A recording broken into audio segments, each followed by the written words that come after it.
Welcome back. The Biden administration is urging Congress to approve more money for Ukraine. The administration warning that it may impact the U.S. military readiness. OMB Director Shalanda Young sending a letter to congressional leaders writing this. By the end of the year, we will run out of resources to procure more weapons and equipment for Ukraine and to provide equipment from U.S. military stock. There is no magical pot of funding. We're out of money to support Ukraine in this fight. This isn't a next year problem. It is time for Congress to act. Joining me now is Alabama Congressman Jerry Carl, a member of the House Appropriations and Natural Resources Committees. Congressman, your response. Good morning, Maria. My response is very simple. If we can get Schumer in the Senate to send us a package over, preferably a package that doesn't include Ukraine, Israel, and the border, and we can rework it here in the House, we can help. As far as Ukraine, I'm not in the mood to send Ukraine more money. Israel needs help, obviously, and our borders are just totally out of control. I don't know how we can even talk about security with our borders being so open. And this administration's lack of effort to even want to try to seal those borders up. So I think we're really wasting time here in the House to be talking about Ukraine funding at this point till we can get some conversations opened up and some solid conversations about our border itself. Yeah, but look at what you just heard from Shalanda Young talking about the fact that we are running out of money and we could see an impact on our own resources. I mean, you're on the Armed Services Committee. What can you tell us about our troop readiness, about our armament right now? Are we running low on ammunition? Well, we've been dipping into our stockpile for the last 3 years. Yeah. So this is nothing new. The original package we put together, we were assured that was money that was being to replace our armor that we were shipping over to Ukraine.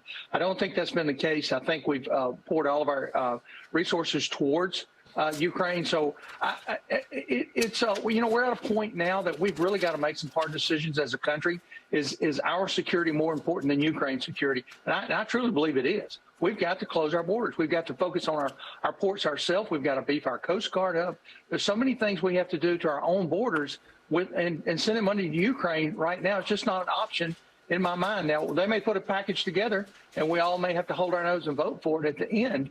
But I promise you the border's going to be in there, and it's going to be a strong border package, not just an administrative border package that we can all tolerate and push through.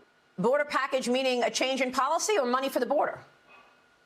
I think more money for the border wall itself, more money for not the administrative side of it. They want more money. Everything they talked about is more money to process more people. I'm not interested in processing more people. I'm more interested in putting a wall up and stopping.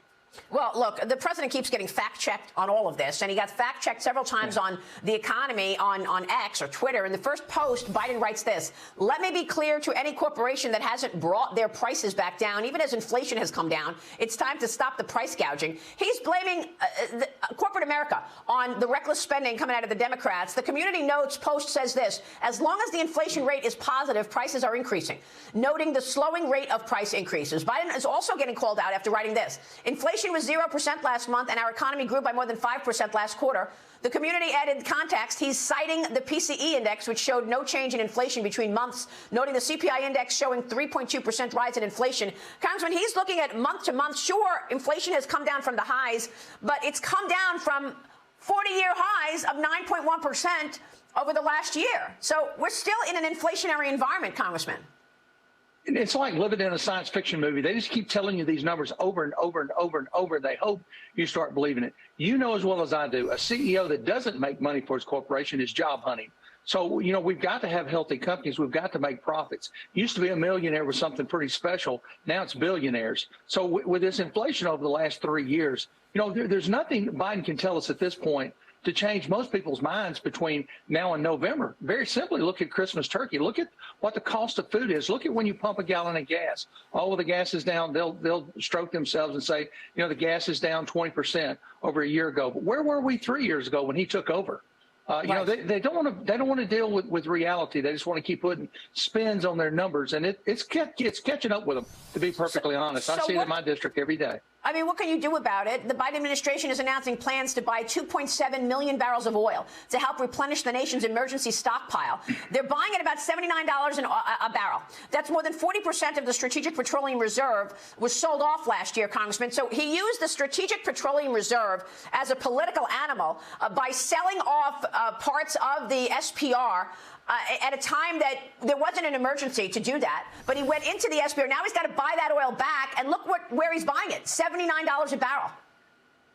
How dangerous is this? We're going to take financial advice from a guy that sells at an all-time low and buys at an all-time high.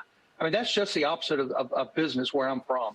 So we warned him about draining those resources. He did it purely for political purposes. Now we, the taxpayers, are going to pay, I think you just quoted 40% higher to replenish that stock. And he needs to wear that. We need to point at him and ask why. You know, why now? Why did you deplete him then? Which we all know was just to get the price the price down at the time and pay at the pump. He's destroyed our petrol market. I mean, he's just closed the range up in Alaska. We've just stopped him from closing stuff in the Gulf. We fought on the rice as well issue, trying to get that, because that's all that's targeting is the petro industry. And we can't allow that to happen in this country. We've got to get this guy replaced. I mean, under Donald Trump, we didn't have these problems. Under Donald Trump, we were drilling, we were independent, and that's where we need to be. We're Americans, and we should be very proud of that, and not keep holding our heads down like this administration has drug us to be. All right, Congressman, I believe the Trump administration loaded up that SPR at very cheap prices. Yeah. They were buying oil to fill it up because oil was so cheap at the time. Now we're way higher, and this administration has to overpay for it. Congressman, thank you. Jerry Carl joining us this morning. Thank you, Maria. Merry Christmas. Right. And to you. Merry Christmas. Happy holidays.